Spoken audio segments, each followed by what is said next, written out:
Welcome to another episode of PDL Techniques. I'm Marby Harrison. I'm joined by Heather Haas.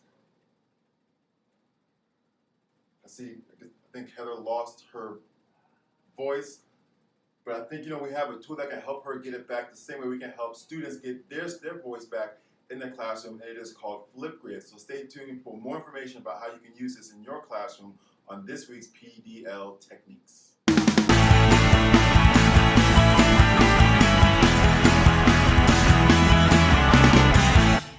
Flipgrid is a tool that some of you have already been familiar with, but the great news is that one thing you may not have already known is that Flipgrid is now completely free. You have unlimited access to it, and it's now all free. There's nothing you have to pay for anymore.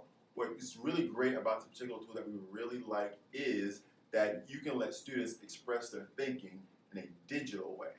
I also really like how this tool is easy to access. You can go to the App Store and get it for your iPads, but you can also visit it by going to the website on a Chromebook or a desktop. Getting started with this tool is also really easy. To access Flipgrid, you can go to flipgrid.com. Once you get there, you can click Educator Login in the top right. On this screen, you'll click Login with Google, and it will log you in with your CMS Google account. Once you're in, to get started making your first activity in here, you will make a new grid. To do that, you click New Grid, and you can name it. So if I wanted to name this one for math, you can go ahead and do that. You can set up your picture if you want to. It does ask for a domain, and all you have to do is type in cms.k12.nc.us and say Launch My Grid.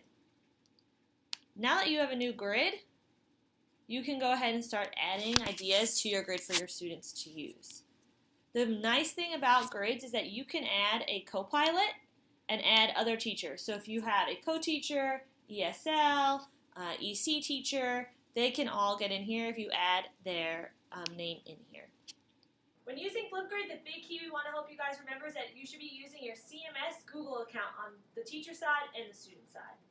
And now that you have a grid set up, there are some unique customization features that you can play with called topics.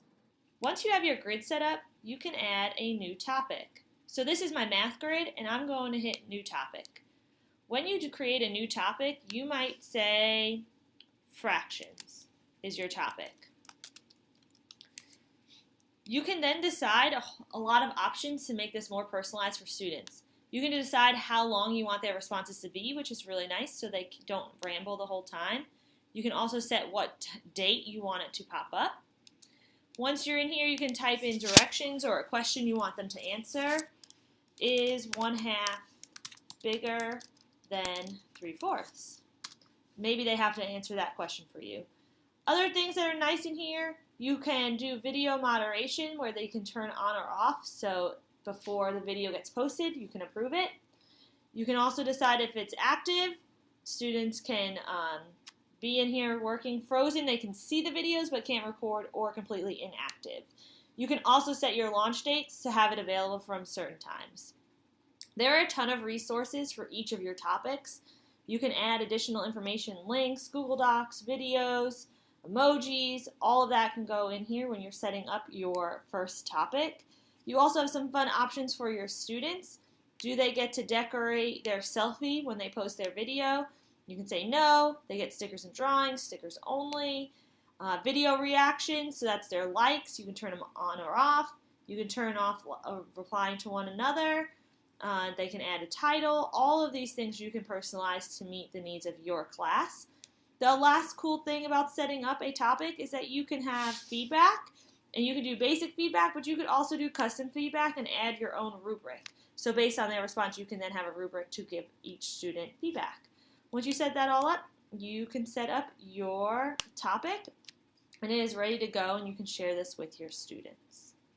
One of the really powerful options that we talked about in the screencast was the ability to attach different options or different tools that you have access to already, like YouTube or things inside your Google Drive. And I think the peer review options, where you can turn that on and let students give each other feedback, can be a really powerful learning opportunity for our students. Yeah.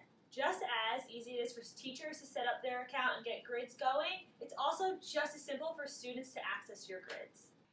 For a student to access Flipgrid, they will go to flipgrid.com, and then they can just paste in the flip code right in the box on the main screen. After that, they'll be asked to log in with their Google account. If they're on a Chromebook, they'll automatically have it in there. When you go ahead in, you'll see that you have a big plus sign to respond to your question that you've posed to them. So is 1/2 bigger than 3/4? They could just click the plus sign, and then they can start recording their video. Once they're done recording, they can turn it in by hitting next. They can remove it, edit it, and they can make updates. When you're in here, you can snap a selfie, and then they can go ahead and add stickers if you've had the ability for them to do anything like that before they turn it in. Once it's in, you will now have access to view it, and it will be complete on there for them as well. In this video, we showed you how students can access their grids with a code, but you can also do QR codes, which is awesome, easy, especially for younger students, that they could just scan the picture and get into it as well. This tool is really great, and I'm so glad it was something that Aubrey shared to help give me my voice back. Oh, well, that's what we do here at PDL. Speaking of which, that's going to be the end of this episode. Thank you for tuning in. Make sure you check us out next week for another video on PDL techniques.